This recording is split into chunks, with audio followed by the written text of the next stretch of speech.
Books discuss the Emancipation Proclamation. They explain Lincoln's actions in realpolitik terms. By September 1862, since triumph of the American nation, Lincoln had reluctantly decided that a war fought at least partly to free the slaves would win European support and lessen the danger of foreign intervention on the side of the Confederacy. To be sure, international and domestic political concerns did impinge on Abraham Lincoln, master politician that he was, but so did considerations of right and wrong. Analysts then and now believe that Lincoln's September 1862 announcement of emancipation cost Republicans the control of Congress following the following November, because Northern white public opinion would not evolve to favor black freedom for another year. Textbook authors suppressed the possibility that Lincoln acted, at least in part, because he thought it was right. From Indian wars to slavery to Vietnam, textbook authors not only sidestep putting questions of right or wrong to our past actions, but even avoid acknowledging the Americans of the time did so. Abraham Lincoln was one of the great masters of the English language. Perhaps more than any other president, he invoked and manipulated powerful symbols in his speeches to move public opinion, often on the subject of race relations and slavery. Textbooks, in keeping with their habit of telling everything in the authorial monotone, dribble out Lincoln's words three or four at a time. The only complete speech or any letter any of them provide is the Gettysburg Address, and only 6 of the 18 textbooks dispense even that. Lincoln's 3 paragraphs at Gettysburg comprise one of the most important speeches ever given in America and take up only a fourth of a page in the textbooks that include them. Nonetheless, 5 books do not even mention the speech, while 5 others provide only the last sentence or phrase from it. Government of the people, by the people, for the people. Silliest of all is the new edition, the American Pageant, which devotes an entire page to the address, but uses most of it to show the manuscript in Lincoln's handwriting, so much reduced to fit the page that it is rendered illegible. Pageant provides more words about the address than there are in the original, and fails to include a single phrase that Lincoln wrote. The words, however, are important, and it is important to get students to think about them. Lincoln understood that fighting a war for freedom was ideologically more satisfying than fighting simply to preserve a morally neutral Union. To save the Union, it was necessary to find rationales for the war other than to save the Union. At Gettysburg, he provided one. Lincoln was a fine lawyer who knew full well that the United States was conceived in slavery, for the Constitution specifically treats slavery in at least 5 places. Nevertheless, he began. 7 years ago, our fathers brought forth in this continent a new nation, conceived in liberty and dedicated to the proposition that all men are created equal. Thus, Lincoln wrapped the Union cause in the rhetoric of the Declaration of Independence, which emphasized freedom even while many of its signers were slave owners. In so doing, Lincoln was at the same time using the Declaration to redefine the Union cause, suggesting that it ultimately implied equal rights for all Americans, regardless of race.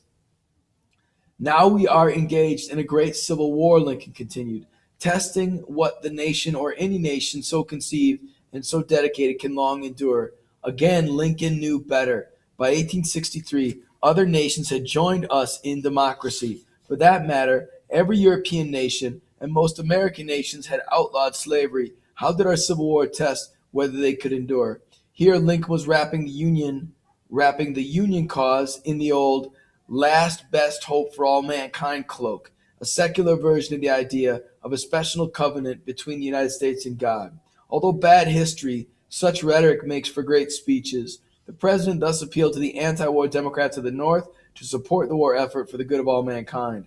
After invoking a third powerful symbol, the brave men living and dead who struggled here, Lincoln closed by identifying the cause for which so many men had died, that this nation under God shall have a new birth of freedom. To what freedom did he refer? Black freedom, of course. As Lincoln well knew, the war itself was undermining slavery. For what began as a war to save the Union increasingly became a war for black freedom.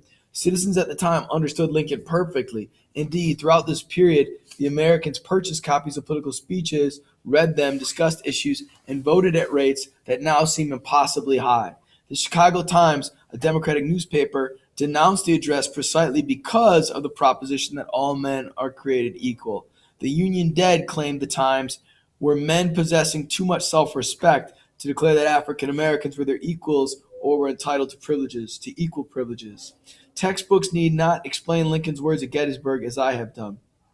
The Gettysburg Address is rich enough to survive various analyses, but of the 6 books that do reprint the speech, 4 merely put it in a box by itself in a corner of the page. Pathways to the Present offers a rather empty summation afterward. Only Life and Liberty asks intelligent questions about it. As a result, I have yet to meet a high school graduate has devoted any time to thinking about the Gettysburg Address. Even worse is the treatment of Lincoln's second inaugural. In his towering speech, one of the great masterpieces of American oratory, Lincoln specifically identifies differences over slavery as the primary cause of the Civil War, then in its 4th bloody year. If we shall suppose that American slavery is one of those offenses which in the providence of God must needs come, but which having continued through his appointed time, he now wills to remove, and that he gives us or gives to the North and South this terrible war as the woe due to those by whom the offenses came, shall we discern therein any departure from those divine attributes which the believers in a living God always ascribe to him?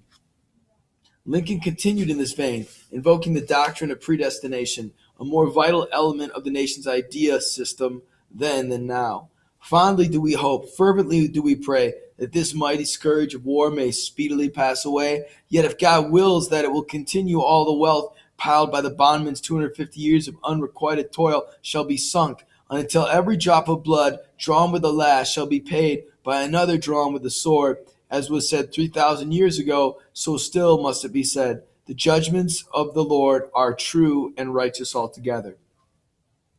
This last is an astonishing sentence. Its length alone astounds. Politicians don't talk like that nowadays. When students read this passage aloud slowly and deliberately, they do not fail to perceive it as a searing indictment of American sins against African Americans. The Civil War was by far the most devastating experience in our nation's history, yet we had it coming, Lincoln says here. And in his rhetorical context, sin or crime, not merely tragedy, is the fitting and proper term. Indeed, this indictment of U.S. race relations echoes John Brown's last note.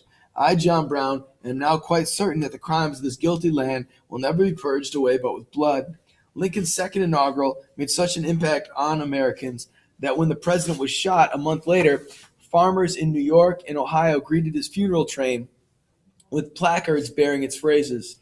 But only the United States History of the Republic includes any of the material quoted here. 7 other textbooks restrict their quotation to the speech's final phrase about binding up the nation's wounds with malice toward none.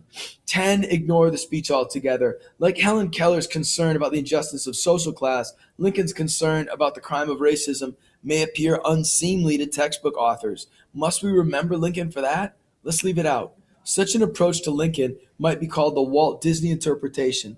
Disney's exhibit at the 1964 New York World's Fair featured an animated sculpture of Lincoln that spoke for several minutes, choosing his words carefully to say nothing about slavery. Having disconnected Abraham Lincoln from considerations of right and wrong, several textbooks present the Civil War the same way. In reality, U.S. soldiers who began fighting to save the Union, and not much more, ended by fighting for all the vague but portentous ideas in the Gettysburg Address. From 1862 on, Union Army sang Battle Cry of Freedom, composed by George Root in the summer of that year. We will welcome to our numbers the loyal, true, and brave, shouting the battle cry of freedom. And although he may be poor, not a man shall be a slave, shouting the battle cry of freedom. Surely no one can sing these lines even today without perceiving that both freedom and the preservation of the Union were aims of the United States, and without feeling some of the power of that potent combination. This power is what textbooks omit. They give students no inkling that ideas matter. The actions of African Americans played a big role in challenging white racism. Slaves fled to Union lines after they were allowed to fight. The contributions of African American troops to the war effort made it harder for whites to deny that blacks were fully human. A Union captain wrote to his wife, "A great many whites had the idea that the entire African American race are vastly their inferiors. A few weeks of calm, unprejudiced life here would disabuse them. I think I have a more elevated opinion of their abilities than I ever had before. Unlike historians of a few decades ago, today's textbook authors realize that trying to present the war without the actions of African Americans makes for bad history. All 18 textbooks at least mention that more than 180,000 African Americans fought in the Union Army and Navy. Several of the textbooks include an illustration of African American soldiers and describe the unequal pay they received until late in the war. Discovering American History mentions that Union soldiers trapped behind Confederate lines found slaves to be of invaluable assistance. Only the United States History of the Republic, however, takes the next step by pointing out how the existence and success of African American troops decreased white racism. The anti-racist repercussions of the Civil War were particularly apparent in the border states. Lincoln's Emancipation Proclamation applied only to the Confederacy. It left slavery untouched in Unionist Delaware, Maryland, Kentucky, and Missouri. But the war did not. The status of planters became ambiguous. Owning African Americans was no longer what a young white man aspired to do or what a young white woman aspired to accomplish by marriage. Maryland was a slave state with considerable support for the Confederacy at the outset of the war, but Maryland held for the Union and sent thousands of soldiers to defend Washington. What happened next provides a positive example of the effects of cognitive dissonance. For Maryland whites to fight a war against slave owners while allowing slavery within their own state created a tension that demanded resolution. In 1864, the increasingly persuasive abolitionists in Maryland brought the issue to a vote. The tally went narrowly against emancipation until the large number of absentee ballots were counted. By an enormous margin, these ballots were for freedom. Who cast most absentee ballots in 1864 in Maryland? Soldiers and sailors, of course. Just as though these soldiers marched into battle with John Brown's body upon their lips, so their minds had changed to favor the freedom that their actions were forging. As noted in the previous chapter, songs such as Blank Doodle Dandy reflect the racist tone of the Democrats' presidential campaign of 1864. How did Republicans counter? In part, they sought white votes by being anti-racist. The Republican campaign, boosted by military victories in the fall of 1864, proved effective. The Democrats' overt appeals to racism failed, and anti-racist Republicans triumphed almost everywhere. One New York Republican wrote, "The change of opinion on the slavery question is a great and historic fact. Who could have predicted this great and blessed revolution? People around the world supported the Union because of its ideology. 40,000 Canadians alone, some of them black, came south to volunteer for the Union cause. Ideas are more important than battles," said abolitionist Senator Charles Sumner, speaking as the war wound down. Ideas made the opposite impact in the Confederacy. Ideological contradictions affected the slave system even before the war began. John Brown knew that masters secretly feared that their slaves might revolt, even as they assured abolitionists that slaves really liked slavery. One reason his Harper's Ferry raid prompted such an outcry in the South was that slave owners feared that their slaves might join him. Yet their condemnations of Brown and the black Republicans who financed him did not persuade Northern moderates, but only pushed them toward the abolitionist camp.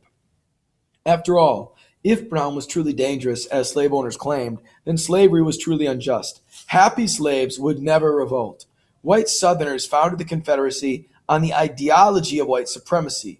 According to Alexander Stephens, vice president of the Confederacy, our new government's foundations are laid. Its cornerstone rests upon the great truth that the African American is not equal to the white man, that slavery subordination to the superior race is his natural and normal condition. Quote, Confederate soldiers on their way to Antietam and Gettysburg were their two main forays into the Union States put this ideology into practice. They seized scores of free African Americans in Maryland and Pennsylvania and sent them south into slavery. Confederates maltreated African American Union troops and they captured them. Throughout the war, points out historian Paul Escott, the protection of slavery had been and still remained the central core of the Confederate purpose. Textbooks downplay all this, probably because they don't want to offend white Southerners today. The last chapter showed that concern for states' rights did not motivate secession. Moreover, as the war continued, the Confederacy began to deny rights within the new nation. As early as December 1862, President Jefferson Davis denounced states' rights as destructive of the Confederacy. The mountainous counties in Western Virginia bolted to the Union. Confederate troops had to occupy East Tennessee to keep it from emulating West Virginia. Wynn Parish, Louisiana, refused to secede from the Union. Winston County, Alabama, declared itself the Free State of Winston. Unionist farmers and woodsmen in Jones County, Mississippi, declared the Free State of Jones. Every Confederate state, except South Carolina, supplied a regiment or at least company of white soldiers to the Union Army, as well as many African American recruits. Armed guerrilla actions plagued every Confederate state, with the exception of Missouri and the 1963 New York City draft riots. Few Union states were afflicted with such problems. It became dangerous for Confederates to travel in parts of Alabama, Florida, North Carolina, Tennessee, and Texas. The war was fought not just between the North and South, but between Unionists and Confederates within the Confederacy and Missouri. By February of 1864, President Davis despaired. Public meetings of treasonable character in the name of state sovereignty are being held. Thus, states' rights as an ideology was contradictory and could not mobilize the white South for the long haul. Every recent textbook tells how the issue of states' rights interfere with the Confederate cause. However, they ignore the role of ideas in the South. The racial ideas of the Confederacy proved even less serviceable to the war effort. According to the Confederate ideology, African Americans liked slavery. Nevertheless, to avert revolts and runaways, the Confederate States passed the 20 African American law, exempting from military conscription one white man as an overseer for every 20 slaves. Throughout the war, Confederates withheld as much as a third of their fighting forces from the front lines and scattered them throughout areas with large slave populations to prevent slave uprisings. When the United States allowed African Americans to enlist, Confederates were forced by their ideology to assert that it would not work. African Americans would hardly fight like white men. The undeniable bravery of the 54th Massachusetts and other black regiments disproved the idea of black inferiority. Then came the incongruity of truly beastly behavior by Southern whites towards captured black soldiers, such as the infamous Fort Pillow massacre by troops under Nathan Bedford Forrest, who crucified black prisoners on tent frames and then burned them alive, all in the name of preserving white civilization. After the fall of Vicksburg, President Davis proposed to arm slaves to fight for the Confederacy, promising them freedom to win their cooperation. But if servitude was the best condition for the slave, protested supporters of slavery, how could freedom be a reward? Black behavior proved that slaves did value freedom. Several textbooks show how slavery broke down when Union armies came near, but authors missed the ideological confusion that slaves' defections caused among their former owners. Contradictions piled upon contradictions. To win foreign recognition, other Confederate leaders proposed to abolish slavery altogether. Some newspaper editors concurred. Although slavery is one of the principles that we started to fight for, said the Jackson Mississippian, it must be jettisoned to achieve our separate nationality away with it. A month before Appomattox, the Confederate Congress passed a measure to enroll African American troops, showing how the war had elevated even slave owners' estimations of African American abilities and also revealing complete ideological disarray. What, after all, would the new African soldiers be fighting for? Slavery? Secession? What, for that matter, would white Southern troops be fighting for once African Americans were also armed? As Howell Cobb of Georgia said, if slaves will make good soldiers, our whole theory of slavery is wrong. In part, owing to these contradictions, some Confederate soldiers switched sides, beginning as early as 1862. When Sherman made his famous march to the sea from Atlanta to Savannah, his army actually grew in number because thousands of white Southerners volunteered along the way. Meanwhile, almost two-thirds of the Confederate army opposing Sherman disappeared through desertion. 18,000 slaves also joined Sherman, so many that the army had to turn some of them away. Compare these facts with a portrait common in our textbooks of Sherman's marauders looting their way through a united South. The increasing ideological confusion in Confederate states, coupled with the increasing ideological strength of the United States, helps explain Union victory. Even with all the hardships, Carlton Beals has noted, the South, up to the very end, still had great resources and manpower. Many nations and people continued to fight with far inferior means and weapons. Beals thinks that the Confederacy's ideological contradictions were its gravest liabilities, ultimately causing its defeat. He shows how the Confederate Army was disbanding by the spring of 1865 in Texas and other states, even in the absence of Union approaches. On the home front, too, as Jefferson Davis put it, the zeal of the people is failing. Why are textbooks silent regarding the ideas or ideologies as a weakness of the Confederacy? The Civil War was about something after all, and that something influenced its outcome. Textbooks should tell us what it was. This silence has a history. Throughout the 20th century, textbooks presented the Civil War as a struggle between virtually identical peoples. This is all part of the unspoken agreement reached during the nadir of race relations in the United States, that whites in the South were as American as whites in the North. White Northerners and white Southerners reconciled on the backs of African Americans in those years, while the abolitionists became the bad guys. As the nadir set in, Confederate Colonel John S. Mosby, gray ghost of the Confederacy, grew frustrated at the obfuscation that historians were throwing up to as what the war had been about. The South went to war on account of slavery, he wrote in 1907, seeking historical accuracy. He cited South Carolina's secession proclamation and noted scornfully, South Carolina ought to know what cause for her seceding. By the 1920s, the Grand Army of the Republic, the Organization of Union Veterans, complained that American history textbooks presented the Civil War with no suggestion that the Union cause was right.